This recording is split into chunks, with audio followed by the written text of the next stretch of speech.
और क्षत्रियों ने राम मंदिर को बचाने के लिए अपनी आहुतियां दी, जिनका कहीं जिक्र भी नहीं आता। कहते हैं कि 300 साल पुराना इतिहास कहाँ से लेके आएगा, वो कागज कहाँ से लेके आएगा। हमसे तो आप 1500 मतलब 7000 साल पुराना हिसाब मांग रहे हैं। 300 साल पुराना योगी जी की जगह कोई और मुख्यमंत्री होता तो आज अयोध्या का जितना विकास हुआ है वो नहीं होता। तभी विवाह कराएंगे चंद्रगुप्त का, जब आप इन 3 शर्तों को माने। बिहार यानी मगध अपने जमाने का एक गौरवशाली राज्य रहा। हम सनातन धर्मी हैं। हमारे घर में तो 4 पुस्तकें होनी ही चाहिए: रामचरितमानस, भगवत गीता, श्रीमद् भगवत पुराण और कम से कम। नमस्कार, मैं हूं प्रीति रावत और आप देख रहे हैं सोशलिया पॉडकास्ट। आज हम जुड़ रहे हैं सर्वेश सर जी के साथ और बिहार के मुद्दों पर उनसे बात करेंगे। बिहार को लेकर उनके क्या विचार हैं, बिहार की राजनीति को लेकर अलग अलग विषयों पर चर्चा करेंगे आज उनके साथ। तो बहुत बहुत स्वागत है सर आपका। नमस्कार जी। मैं चाहती हूँ अपने बारे में थोड़ा सा परिचय आप हमारे दर्शकों को बता दीजिए। मेरा नाम सर्वेश मिश्रा है और मैं विगत 20 वर्षों से समाज सेवा में जुड़ा हूँ। हम समाज सेवा में करते थे। सबसे पहले वुमेन्स एम्पावरमेंट में काम किया, just like bell and brigade Punjab में चलती है। झारखंड में चेरो जनजाति के लिए हमने काम किया। उसके बाद जो है यहाँ दिल्ली में आकर के हमने स्पेशल चाइल्ड पर काम करना शुरू किया। जो मानसिक रूप से डिसेबल्ड होते हैं उन बच्चों के लिए हम काम कर रहे हैं जी। तो बेसिकली जो आपका बैकग्राउंड है, आप बिहार से हैं, बिहार से अयोध्या से हैं। तो अयोध्या में अभी राम मंदिर जो बना है, आप उसके लिए क्या कहेंगे? देखिए, राम को मर्यादा पुरुषोत्तम कहा जाता है। उनके पास असीम शक्तियां होते हुए भी उन्होंने अपने पूरे जीवन काल में एक आदर्श प्रस्तुत किया कि एक मनुष्य को किस प्रकार से अपना जीवन यापन करना चाहिए, किस प्रकार से परिस्थितियों, जैसे परिस्थितियां अनुकूल हैं तो कोई बात ही नहीं, अगर प्रतिकूल होती हैं तो उसमें कैसे जिया जाता है, वो भगवान श्री रामचंद्र जी ने हमको सिखाया है। कभी कि भाग्य भाग्य भाग्य क्या होता है। जिस व्यक्ति को रात में ये है कि सुबह उसका राज्याभिषेक होगा और सुबह ही उसको वनवास भेज दिया जाता है। वनवास में वो जो कोमल सुकुमार थे वो वनवासी जीवन अपना जीते हैं, किस तरीके से लोगों को जोड़ते हैं। उनकी पत्नी का हरण हो जाता है।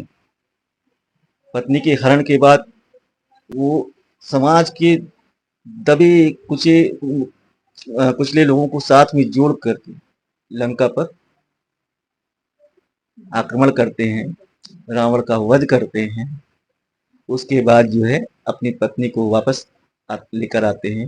फिर 14 वर्ष बाद वो अयोध्या पुनः आगमन करते हैं। इसी उपलक्ष्य में तो हम दीपावली मनाते हैं जी। और भगवान राम की जन्म स्थान के बारे में हम बात करें तो अयोध्या ही उनका जन्म स्थान है, ये तो सिद्ध है। आज के लगभग 7000 वर्ष पहले माना जाता है कि उनका जन्म हुआ था और सरयू नदी के किनारे ही हुआ था। अयोध्या साकेत राज्य था, उसकी राजधानी अयोध्या, जहाँ पर उनका जन्म हुआ था।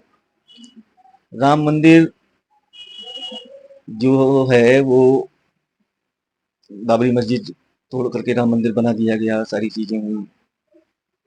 उसके बाद सने सने लोगों ने उसका काफी विरोध किया, जिसमें उस इलाके के सबसे ज्यादा ब्राह्मण समुदाय और क्षत्रियों ने राम मंदिर को बचाने के लिए अपनी आहुतियां दी, जिनका कहीं जिक्र भी नहीं आता है।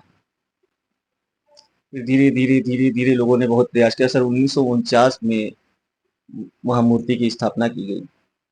उसके बाद पूजा की इजाजत मिली, चलता रहा। फिर धीरे धीरे धीरे धीरे राजीव गांधी जी ने वहां ताला खुलवाया था पूजा अर्चना के लिए। फिर कार सेवा हुई जिसमें मस्जिद ढहाई गई।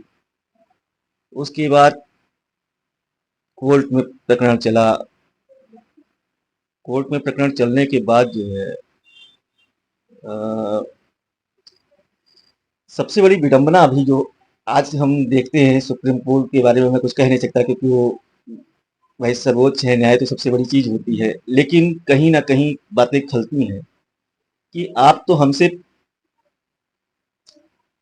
7000 साल पहले का इतिहास मांगते हैं और अभी वक्फ बोर्ड के लिए 300 दूसरी पार्टी को कहते हैं कि आप 300 साल पुराना इतिहास कहाँ से लेके आएगा, वो कागज कहाँ से लेके आएगा। हमसे तो आप 7,000 साल पुराना हिसाब मांग रहे हैं, उससे तो 300 साल पुराना की गलत तो नहीं कह रहे थे, कहीं ना कहीं विडंबना है। खैर, हमने कोर्ट में सिद्ध किया, कोर्ट की तरफ से फैसला आया, कोर्ट के फैसले के आधार पर राम मंदिर बना। हाँ, राम मंदिर बना, लेकिन अयोध्या का विकास मुद्दे पे आई है। आपने राम मंदिर के बारे में किया, लेकिन अयोध्या का विकास, अगर योगी जी की जगह कोई और मुख्यमंत्री होता तो आज अयोध्या का जितना विकास हुआ है वो नहीं होता। ये मतलब एक तरह से आप इतने विश्वास के साथ कैसे कह रहे हैं? मैं इसलिए कह रहा हूँ क्योंकि योगी जी एक संत हैं। अच्छा। और वो धार्मिक आस्थाओं को विधिवत समझते हैं और अयोध्या की महिमा को विधिवत वो जानते हैं। इसलिए कह रहा हूँ क्योंकि मैं आपको एक घटना बताता हूँ। मेरी जो प्रारंभिक शिक्षा है वो फैजाबाद में ही हुई, यानी आज की डेट की अयोध्या। वहाँ पुलिस लाइन रकाबगंज के पास जो है एक स्कूल था, विसेंट ज्योत, वहीं हमारी पढ़ाई लिखाई हुई है। उसके बाद फिर जीआईसी फैजाबाद यानी अयोध्या से पढ़ाई हुई है। तो हमने उस टाइम का भी दौर देखा है, और आज भी हम जाते हैं तो देखा। ये 2017 में जब योगी जी की सरकार बनी तो उसके पश्चात अयोध्या विश्व पटल पर जानने जाने लगी, जिसलिए सबसे बड़ा दीपोत्सव अयोध्या में मनाया जाता है राम की पैड़ी पर। तो जब एक राजा, सपोज दैट उत्तर प्रदेश को एक राज्य मानते हैं, तो राज्य का मुखिया राजा होता है, संत होगा, जाहिर सी बात है। और संत जो है संस्कारों के साथ जब किसी चीज को लेकर के आगे बढ़ता है तो राज्य का विकास भी होता है, संस्कार भी होता है, और संस्कार के साथ सम्मान भी होता है। संस्कार विहीन समाज देश के लिए बहुत घातक है, और कहीं ना कहीं हम और आप आज संस्कार विहीन होते जा रहे हैं। तो हमें तो संस्कार विहीन होने का कारण क्या समझते हैं? सबसे बड़ा कारण जो है सामूहिक परिवार का विघटन। पहले जब हम छोटे होते थे तो हम अपने बचपन काल की बात करते हैं, तो उसमें जो है अगर हमने कोई गलती की, हमारे पड़ोस के व्यक्ति ने या हमारे पटीदार ने या किसी ने भी देखा तो हमको डांट दिया। आज मैं अपने बेटे को अगर डांट दूं तो उसकी माँ खड़ी हो गई, तुम डांट क्यों रहे हो। और पहले ये था कि अगर हम डांटे गए या किसी ने स्कूल में भी कुछ कह दिया और हम आकर के घर पे बताते थे तो हम और डांट पड़ती थी या मार पड़ती थी। उल्टा था। तो बच्चों का पालन तो होना चाहिए, लेकिन संस्कार के साथ। हम सनातन धर्मी हैं, हमारे घर में तो 4 पुस्तकें होनी ही चाहिए, रामचरितमानस, भगवत गीता, श्रीमद् भगवत पुराण, और कम से कम एक पुस्तक है इसका नाम है रुद्राष्टक। ये इतनी पुस्तकें तो होनी ही चाहिए, और इनका पठन पाठन कम से कम हम डेली कुछ ना कर सके तो 5 चौपाई तो रामचरितमानस की हमें पढ़नी ही चाहिए। शुरुआत हमने राम जी के मुद्दे से करी, राम मंदिर से। राम जी के बारे में आपने अच्छा बताया। राम जी को कहते हैं मिथिलांचल के लोग बड़ा मानते हैं, जोड़ के देखा जाता है, और बिहार में भी बहुत मान्यता है कहते हैं। तो बिहार से अगर कनेक्ट करा जाए राम जी को तो क्या कहेंगे? देखिए, बिहार जो है अगर कायदे से देखा जाए तो भगवान राम हमारे पूर्वज हैं, हम अयोध्यावासी, ठीक है। और बिहार में उनकी ससुराल थी, सीतामढ़ी डिस्ट्रिक्ट के पास में जनकपुरी है, जहाँ पे राजा जनक का स्थान था। वहीं माता सीता का जन्म हुआ, वहीं इनका विवाह भी हुआ। तो भगवान श्री राम का तो उसकी तो वो ससुराल हुई और हमारा ननिहाल हुआ। गलत तो नहीं कह रहे हैं। और रही बात बिहार की, तो बिहार यानी प्राचीन काल का मगध।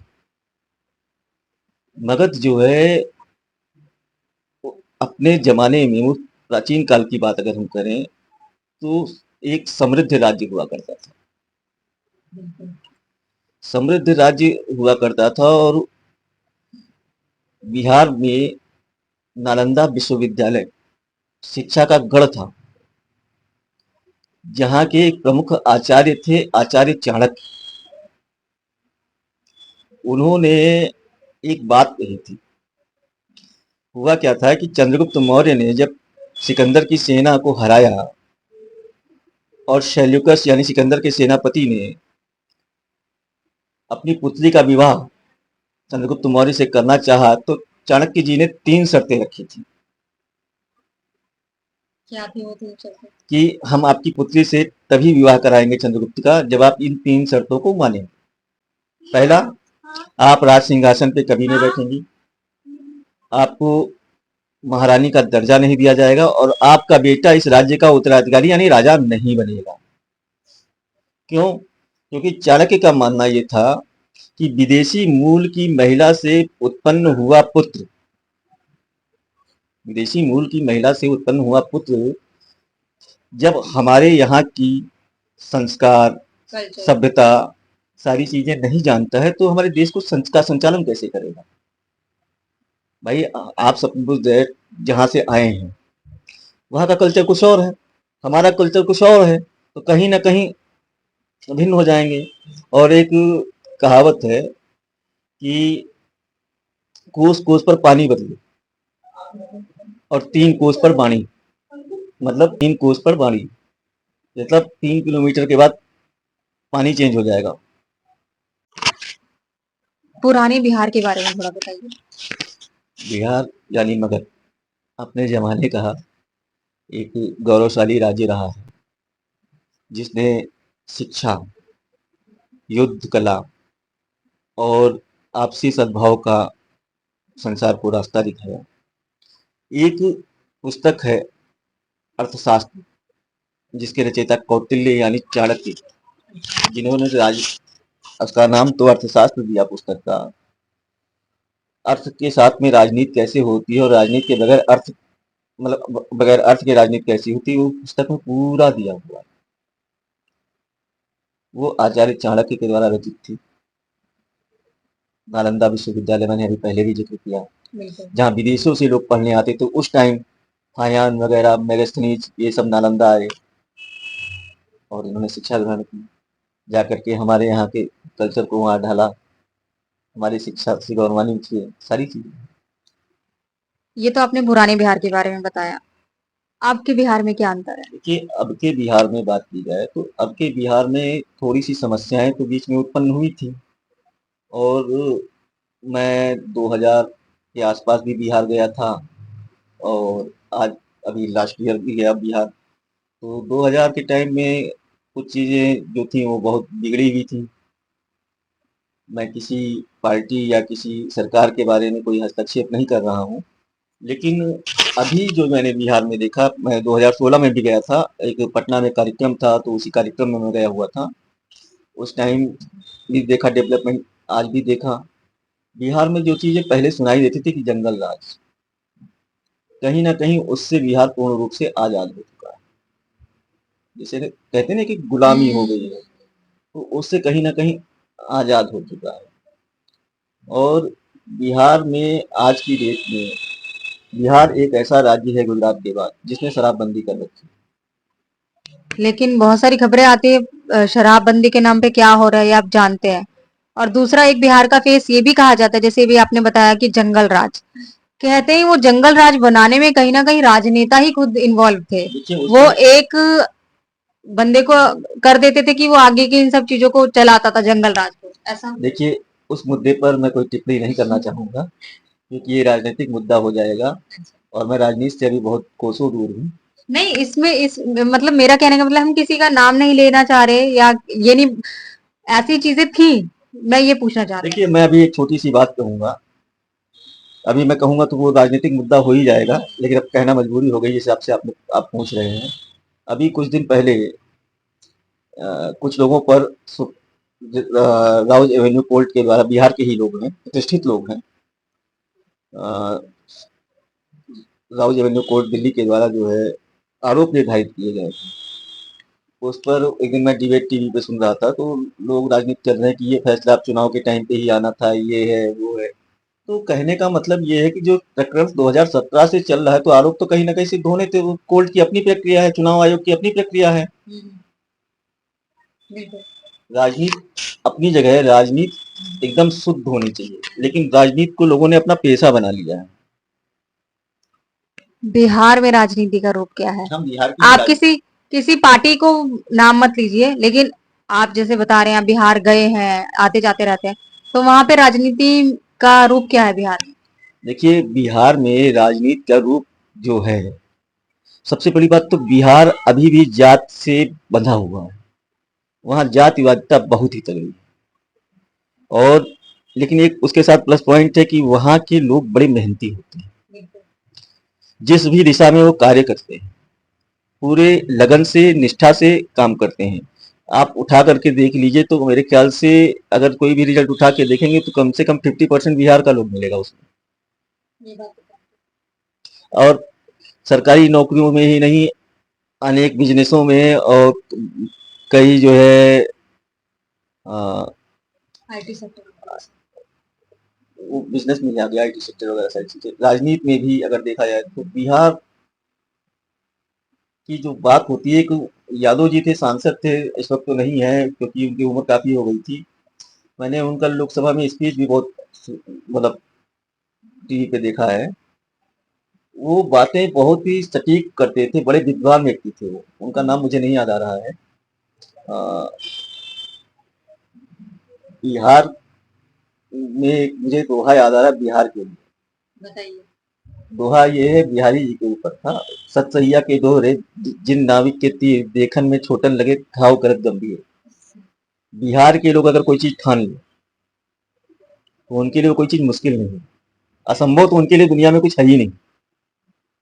और सबसे बड़ा जो घात किया गया बिहार में बिहारी लोगों के साथ में, वो किसी को खत्म करना हो तो उसके कल्चर को खत्म कर दिया। बिहार के लोगों को जातियों में बांट दिया, छोटी छोटी जातियों में।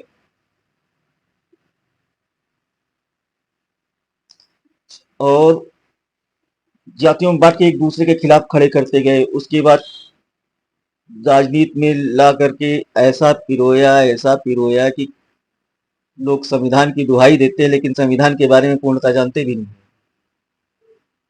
अच्छा, बिहार में एक चीज बड़ी सुनने में आती है, पकड़ुआ ब्याह या शादी, वो क्या सिस्टम है? देखिए, पकड़ुआ ब्याह और शादी ये पहले हुआ करती थी। अच्छा, अभी ऐसा तो पहले भी होती थी तो क्यों होती थी ये? ऐसा होता क्या था कि जैसे उस टाइम, क्योंकि बीच का जो पीरियड रहा 90 से लेकर के और 2000 के बीच का, मैं इतना ज़्यादा वहाँ के बारे में नहीं जानता क्योंकि उस टाइम मैं भी पढ़ ही रहा था। होता क्या है कि मैं आपको बताता हूँ कि ये संपन्न परिवार, ठीक, लड़का उनका अच्छा है, तो हम ये सोचते थे पकड़वा ब्याह करा देंगे तो हमारी लड़की जो है सुखी रहेगी। तो ये जबरदस्ती की शादी क्या चलती थी? हाँ, चलती थी, चल रही है। कई उदाहरण तो हैं, अच्छा। नाम नहीं लेना चाहूंगा मैं। अच्छा, राजनीति है या वैसी है? नहीं, राजनीतिक नहीं है। अच्छा। जैसे कोई लड़का अच्छा निकल गया, कुछ हो गया तो उस अच्छा, टाइम सारी चीजें चलती थी, आज भी चलती हैं कहीं ना कहीं तो तो। ये वहाँ का कोई कल्चर है या ऐसे ही मतलब? कल्चर नहीं है। कल्चर देखिए, कल्चर हर समयानुसार चेंज होता रहता है। मैं अगर त्रेता की बात करूँ तो उस टाइम का कल्चर कुछ और था। लोग किस तरह के कपड़े पहनते थे, द्वापर में दूसरी तरीके से पहनते थे। आज कलयुग में हम किस तरह पहने, तो रहन सहन फर्क पड़ता है कहीं ना कहीं। आखिरी सवाल के साथ खत्म करूंगी पॉडकास्ट को। बहुत लोग देख रहे होंगे, बहुत लोग बिहार साइड से भी होंगे। अपनी तरफ से एक बिहार वासियों के लिए मैसेज क्या देना चाहेंगे? मेरा तो सिर्फ एक ही मैसेज है कुछ स्लोगन कि टाइप में जरूर बोलिएगा। हम बिहारियों से सिर्फ इतना ही कहना चाहेंगे, आप अधूरे नहीं, आप अभागे नहीं, बात इतनी सी है कि आप जागे नहीं। बीच बट वृक्ष होना भुलाए हुए, उर्वरा भूमि की कोख पाए हुए, प्राण गलना नहीं चाहते धूल में, फूल फल लालसाए लगाए हुए, मेघमाली विकल सींचने को खड़े, अंकुरों ने अमिट घुट मांगे नहीं। आप अधूरे नहीं, आप अभागे नहीं, बात इतनी सी है कि आप जागे नहीं। अपने गौरव को पहचानो, अपने आप को पहचानो, इससे ज्यादा क्या कहूँ। बहुत बहुत शुक्रिया सर, आपने इतनी अच्छी बातें रखी, अपना विचार रखे और अपना समय दिया, सबसे बड़ी बात कीमती। तो हम दोबारा जुड़ेंगे किसी अन्य मुद्दे के साथ, किसी अलग विषय के साथ। तो सोशलिया को ऐसे प्यार देते रहिए। धन्यवाद हमारे साथ जुड़े रहने के लिए।